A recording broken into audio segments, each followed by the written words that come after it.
Assalamualaikum warahmatullahi wabarakatuh. Di video kali ini saya akan memberikan sharing terkait dengan pengisian data diri ya di pendaftaran beasiswa LPDP. Di video sebelumnya saya telah memberikan informasi terkait dengan pendaftaran. Nah, sekarang lebih kepada isi dari dokumen pendaftaran tersebut. Nah, di sini kita lihat dokumen awal pendaftaran kita ini meliputi penilaian diri kita. Nah, di sini lebih kepada bagaimana kita memahami atau mengetahui terkait dengan kepribadian diri kita sendiri. Jadi, sebisa mungkin apa yang kita isi di sini itu merupakan nilai yang memang ada dalam diri kita ya. Jangan melebih-lebihkan ataupun jangan yang dibohongi, karena isi dari penilaian diri ini nanti akan digunakan pada saat teman-teman lolos ke tahap substansi. Nah, nanti di tahap substansi itulah para examiner mereka akan bertanya lebih dalam terkait dengan penilaian diri ini. Jadi saran saya teman-teman ketika mengisi penilaian diri ini memang betul-betul yang teman-teman miliki ya, jangan dilebih-lebihkan atau jangan dibohong-bohongi.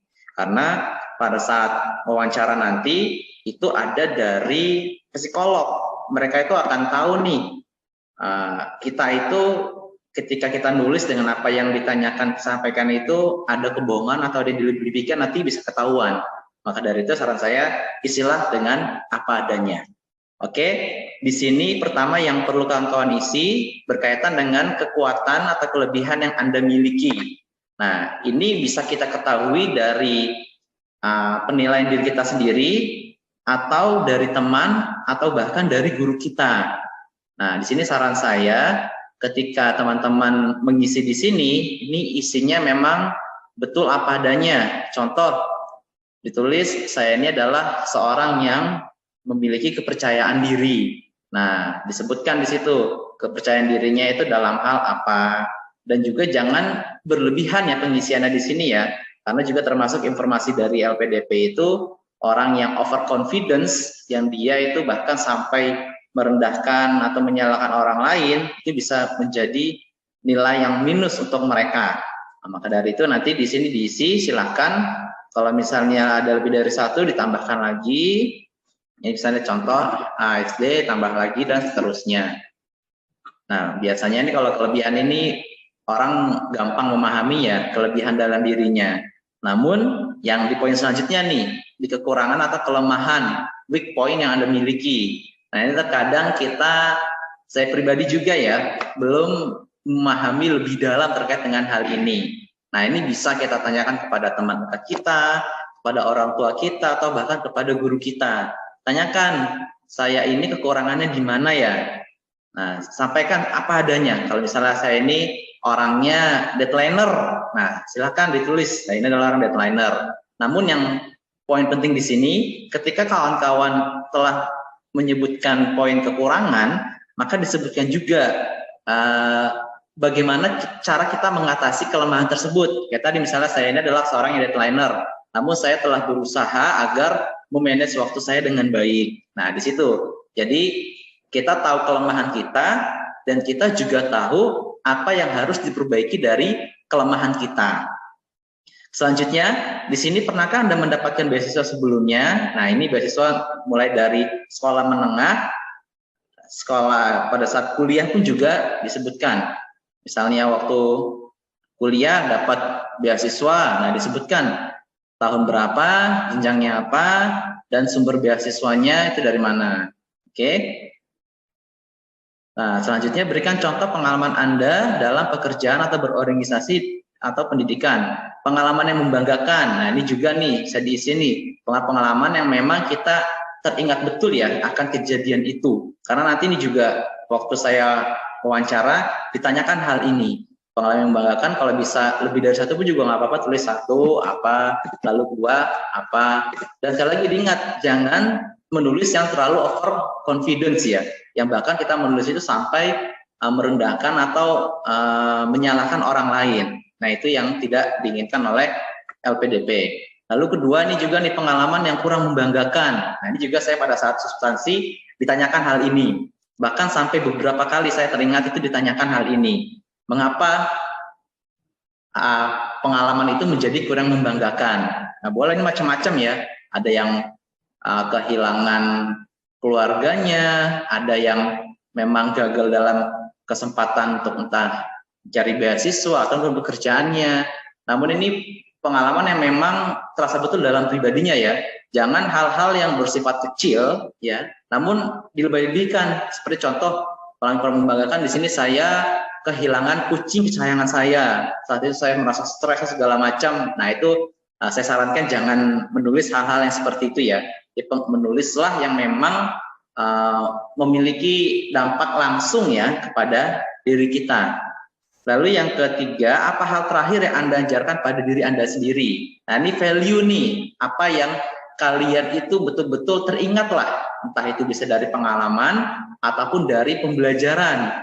Misalnya contoh, saya ini terakhir adalah orang yang mudah menyerah misalnya. Namun karena suatu kondisi atau suatu kejadian sehingga saya ini menyebabkan memiliki kesemangatan yang membuat saya tidak mudah menyerah. Nah, apa saja hal itu? Jabarkan di sini. Lalu, kesalahan apa yang pernah Anda lakukan selama bekerja, belajar atau bekerja? Nah, ini sebutkan saja apa adanya.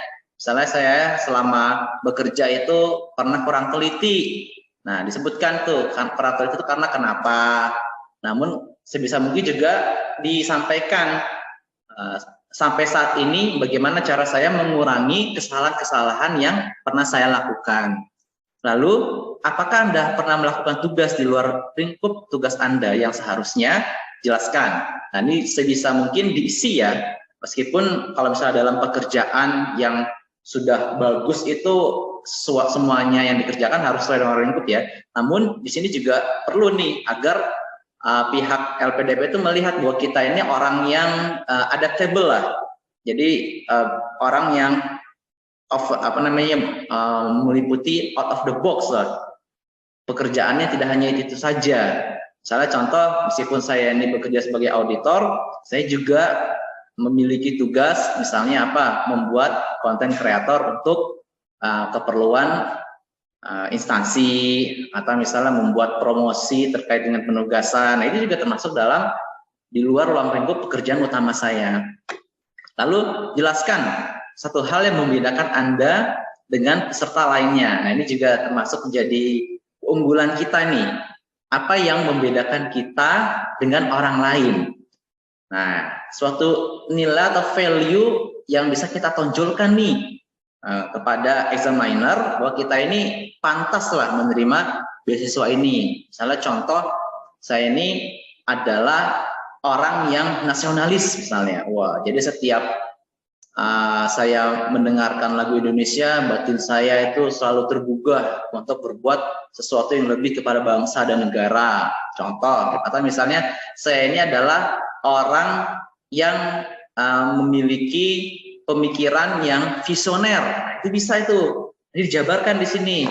Mengapa kita itu memiliki pikiran visioner? Karena ketika saya sudah memiliki pikiran tersebut, saya tahu apa yang harus dilakukan ke depannya tanpa mengorbankan apa yang dikerjakan saat ini. Nah, ini adalah informasi awal terkait dengan penilaian diri kita.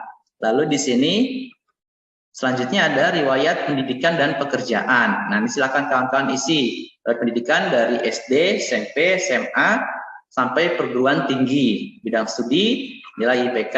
Riwayat pekerjaan juga di sini. Pekerjaan apa yang pernah kawan-kawan lakukan? Kalau belum, nggak apa-apa belum. Kalau sudah, nanti biasanya dijabarkan nih.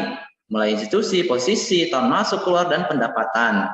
Lalu pengalaman organisasi. Nah, ini juga penting ya kawan-kawan ya. Bagi kawan-kawan yang memang masih kuliah, nah sebisa mungkin minimal memiliki satu lah pengalaman organisasi. Bisa itu di dalam kampus ataupun di luar kampus.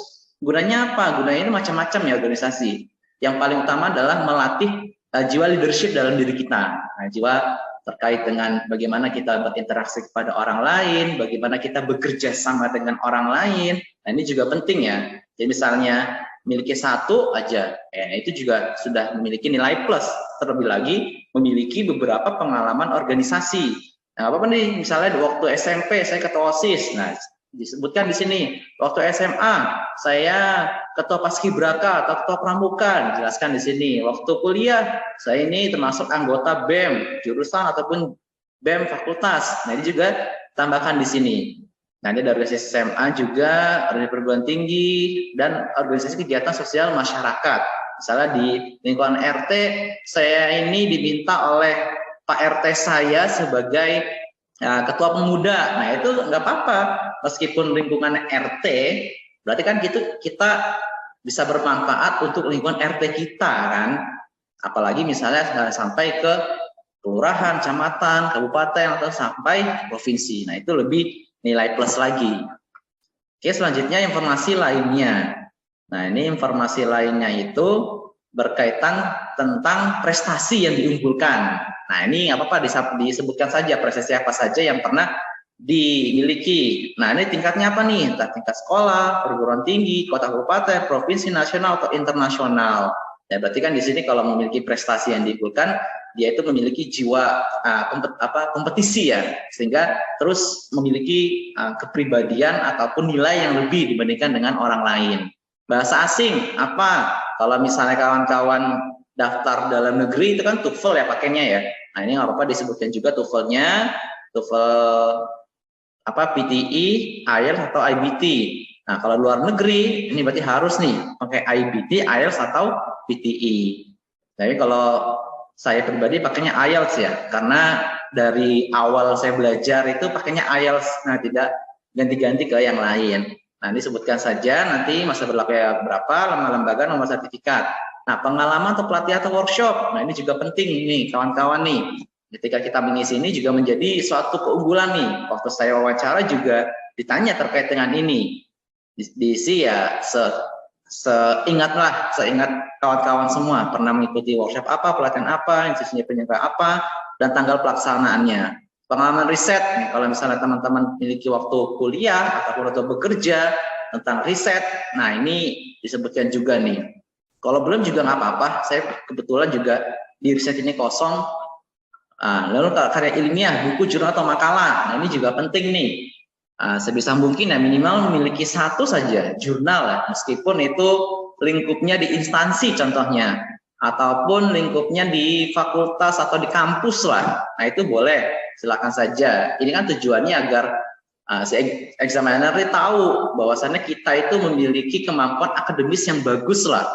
Kalau orang itu memiliki akademis yang bagus, itu tidak hanya dilihat dari sisi IPK, tapi juga dari nilai karya-karya dia, entah itu dalam bentuk buku, jurnal, ataupun makalah. Kalau punya nanti ditautan juga nih publikasi ilmiahnya. Konferensi dan seminar, nah ini juga nih, apapun ini ya, terlebih lagi yang memang berkaitan dengan pekerjaan kita ya. Nah, dia sebagai apa?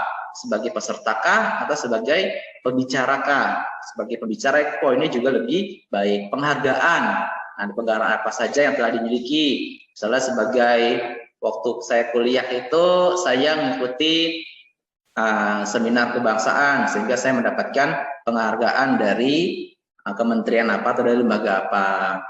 Nah, ini informasi awal. Selanjutnya terakhir di sini ada dokumen.